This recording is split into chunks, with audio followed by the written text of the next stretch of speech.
what did I think of Invincible Season 3? This is kind of the way that I'm kind of feeling about it. It's if Dragon Ball Z was good.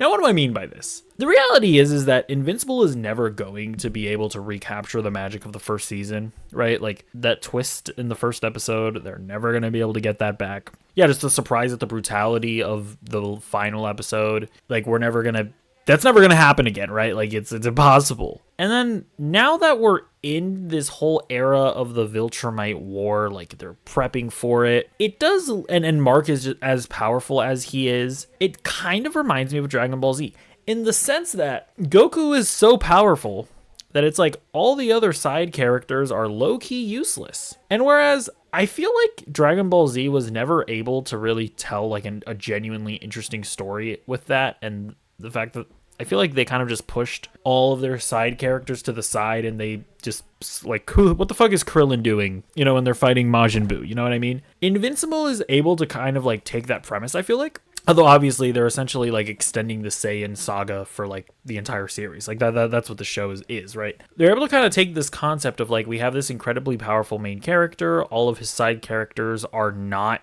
really all that powerful, but we're just gonna still tell interesting stories with them, right? Like, Rexplode is not nearly as powerful as Invincible. He's still arguably the best character of the season. Robot and Monster Girl, not powerful characters. Still arguably the most still very interesting characters. That's what I kind of realized when I watched season 3. I was like, I very much fell off of Dragon Ball. Like, I like the initial Dragon Ball show when he was a kid. I've never really liked anything past that. This is very much like if Dragon Ball Z was good.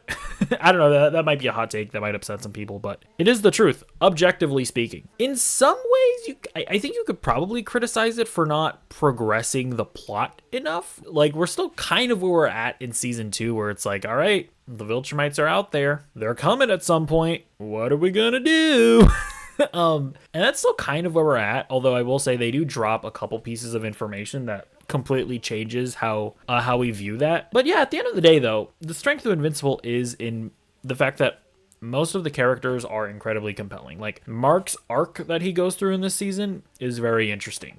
The way his philosophy changes is very interesting. The way his relationship with Cecil progresses is very interesting. His relationships with his friends, with Adam Eve, like, all of that is very interesting. And so it kind of makes me go, yeah, are they kind of like slacking when it comes to just actually progressing the overall plot of the Viltrumites are out there? What are we going to do? There's going to be a war with them.